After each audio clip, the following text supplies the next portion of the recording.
మాజీ ముఖ్యమంత్రి దగ్గర చాలా చీఫ్ సెక్రటరీగా అత్యంత కీలకమైన అధికారిగా పనిచేసినటువంటి స్మితా సబర్వాల్ ఇప్పుడు అప్రాధాన్యత పోస్ట్లో ఉండడం, రకరకాలుగా చర్చకు రావడం, రకరకాలుగా తన గురించి వార్తలు రావడం చూస్తూనే ఉన్నాం. ఇటీవల కాలంలో కాళేశ్వరం కమిషన్, ఘోష్ కమిషన్ ఒక నివేదికని ప్రభుత్వానికి సమర్పించింది. దాంట్లో కూడా స్మితా సబర్వాల్ యొక్క పేరు ప్రధానంగా వినిపించింది. ఏకంగా తానే అన్నీ అయిపోయి ఒక ఐఏఎస్ అధికారి హెలికాప్టర్లో తిరుగుతూ ఇన్స్పెక్షన్ కూడా చేసినటువంటి ఆరోపణలు తన గతంలో ఎదుర్కొ ఉన్నారు. అయితే ప్రస్తుతానికి పీసీ ఘోష్ కమిషన్ రిపోర్ట్ పైన కూడా తను పేరు వస్తుంది. తన వ్యవహారానికి సంబంధించి పదే స్మితా సబర్వాల్ పేరుని కోట్ చేశారు అని చెప్పి చర్చ జరుగుతున్న నేపథ్యంలో పీసీ ఘోష్ కమిషన్ రిపోర్ట్ పైన హైకోర్టులో పిటిషన్ దాఖలు చేశారు స్మితా సబర్వాల్. కమిషన్ రిపోర్ట్లో తన పేరు తొలగించాలని స్మితా సబర్వాల్ పిటిషన్లో పేర్కొన్నారట.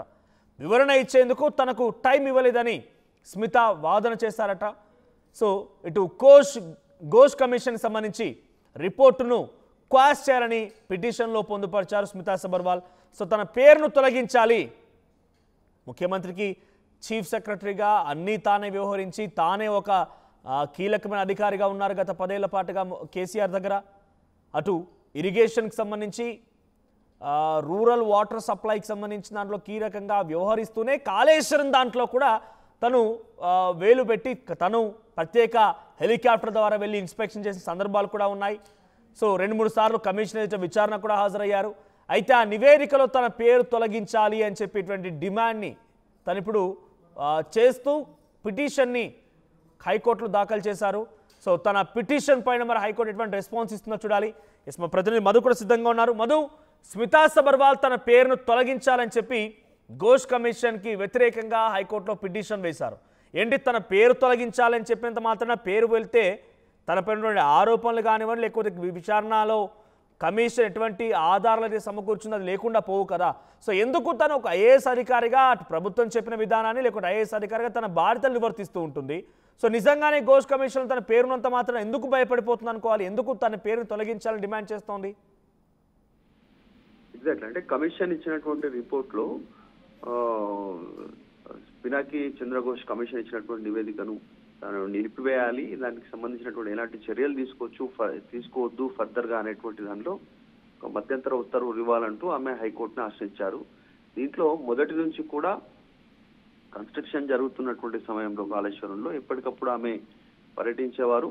ఆ నివేదికను మాజీ ముఖ్యమంత్రిగా అప్పుడు ముఖ్యమంత్రిగా ఉన్నటువంటి కేసీఆర్కి చేరవేసేవారు, తెలియజేసేవారు. దాంతోపాటు కన్స్ట్రక్షన్ క్వాలిటీని కూడా ఆమె దగ్గరుండి చూశారు అనేటువంటి అంశాలను కాళేశ్వరం కమిషన్ రిపోర్ట్లో పీసీ ఘోష్ కమిషన్ పొందుపరిచింది. దాంట్లో కాబట్టి అప్పుడు అదనపు కార్యదర్శిగా కొనసాగింది, కీలకమైనటువంటి అధికారిగా సీఎంఓలో ఆమె చలామణి అయింది. కాబట్టి ఆమెకు అన్ని తెలుసు అక్కడ ఏం జరుగుతుంది అనేటువంటిది. ఏకపక్షంగా అప్పుడున్నటువంటి ప్రభుత్వానికి వెన్నుదన్నుగా నిలిచారు అనేటువంటి అంశాలను కమిషన్ రిపోర్ట్లో పేర్కొన్నారు. కాబట్టి ఆ క్వాష్ చేయాలి, కాళేశ్వరం కమిషన్ ఇచ్చినటువంటి రిపోర్టు క్వాష్ చేయాలి అనేటువంటిది ఆమె డిమాండ్ చేస్తూ ఉన్నారు. అప్పుడున్నటువంటి 8B 8C కింద కూడా మాకు ఇక్కడ కూడా నోటీసులు ఇవ్వలేదు విచారణ సందర్భంగా, కాబట్టి పక్కన పెట్టాలనేటువంటి నిర్ణయం ఆమె హైకోర్టును ఆశించి రిక్వెస్ట్ చేస్తూ ఉన్నారు. అప్పుడు కాళేశ్వరం నిర్మాణం చేస్తున్నటువంటి సమయంలో ప్రభుత్వం తీసుకున్న నిర్ణయానికి నేను ఎట్లా బాధ్యురాలను అవుతాను, నేను కేవలం ఒక ప్రభుత్వ అధికారిగా మాత్రమే పనిచేశాను, సీఎంఓలో ఒక ప్రత్యేక కార్యదర్శి హోదాలో 3 బరాజుల నిర్మాణాన్ని మాత్రమే నేను అప్పుడు విజిట్ చేశాను, దానికి సంబంధించినటువంటి ఇన్ఫర్మేషన్ ఇచ్చాను. కానీ కమిషన్ రిపోర్ట్లో మాత్రం పూర్తి స్థాయిలో ఏదో నేనే దగ్గర నుండి చూసినట్టు, దగ్గర నుండి మొత్తం పరిపాలన, తర్వాత అనుమతులు, ఈ ఆమోదం మంజూరులో అంతా నాదే పాత్ర ఉందన్నట్టుగా కమిషన్ రిపోర్ట్లో పేర్కొంది. ఇది కరెక్ట్ కాదు. నేను ఎక్కడ కూడా నా ఆమోదంతో, నా అనుమతితో, నా పరిపాలనతో అక్కడ జరిగిందని నేను అధికారిని పర్యవేక్షించాను. అది కూడా కేవలం 3 బరాజులు. తన భావనలో కంప్లీట్ గా తన టార్గెట్ చేసింది ఘోష్ కమిషన్ అనుకుంటోందా? ఎందుకంటే తన పేరే రాసుకొచ్చారు, తననే చేసినట్టుగా చూసుకొచ్చారు అని అంటే అక్కడ జరిగిన వాస్తవాలను విచారణ చేయమని కమిషన్ ఏర్పాటు చేస్తారు. ఆధారాలతో సహా వాళ్ళు రిపోర్ట్ను తయారు చేశానని చెప్పారు. సో నిజంగా అటువంటి ఆధారాలు ఏవి లేకపోతే డెఫినెట్గా దాన్ని ప్రొడ్యూస్ చేయొచ్చు, లీగల్గా వెళ్ళొచ్చు. కానీ తనని టార్గెట్ చేశారనే భావనలో ఉన్నారు అతను. ఎగ్జాక్ట్లీ, రిపోర్ట్లో ఈ బరాజుల కన్స్ట్రక్షన్ ఏదైతే జరిగిందో వాటి పరిపాలన అనుమతులు, ఆమోదించినటువంటి సిచ్యువేషన్, లో నా పాత్ర ఉంది అనేటువంటిది కమిషన్ పేర్కొంది. ఎక్కడ నా పాత్ర లేదు అంటూ ఆమె హైకోర్టును ఆశ్రయించింది. నేను నేనేదో నిబంధనలను ఉల్లంఘించాను, నా పైన తీవ్ర చర్యలకు సిఫార్సు చేస్తూ కమిషన్ తీసుకున్నటువంటి నిర్ణయాన్ని క్వాష్ చేయాలి, అది తప్పు. అసలు నేను ఎక్కడ ఎవరిని సిఫారసు చేయలేదు, కావాలనే నా పైన పక్షపాతంగా ఈ కమిషన్ రిపోర్ట్ లో పేర్కొంది, నా పరువు నష్టం చేసేలా తీవ్రమైనటువంటి వ్యాఖ్యలు అందులో పొందుపరిచింది. సో అందుకనే దీన్ని క్వాష్ చేయాలి, దాన్ని రద్దు చేయాలనేటువంటిది ఈ పిటిషన్ లో ఆమె పేర్కొంటూ హైకోర్టును ఆశ్రయించినటువంటి సిచ్యువేషన్ ఉంది. అప్పుడు స్మితా సబర్వాల్ కీలకంగా ఉన్నారు కాబట్టి ఇప్పుడు కాంగ్రెస్ అధికారంలోకి వచ్చినాక కూడా ఆమెకు పెద్దగా ప్రయారిటీ లేదు, అప్రాధాన్యత పోస్ట్ లో ఉంది. ప్రస్తుతం ఆమె అయితే లాంగ్ లీవ్ లో ఉంది, హెల్త్ కి సంబంధించినటువంటి ఇష్యూస్ కుటుంబ సభ్యులతో దాంట్లో ఆమె మెన్షన్ చేస్తూ. సో ఒక హైకోర్టును అయితే ఆశ్రయించారు ఆమె తరఫు న్యాయవాదులు. మరి ఒకటి రెండు రోజుల్లో దీనిపైన ఒక క్లారిటీ రానుంది. పిటిషన్ పైన జస్టిస్ అపరేష్ కుమార్ సింగ్ విచారణ చేపట్టేటువంటి అవకాశం ఉంది.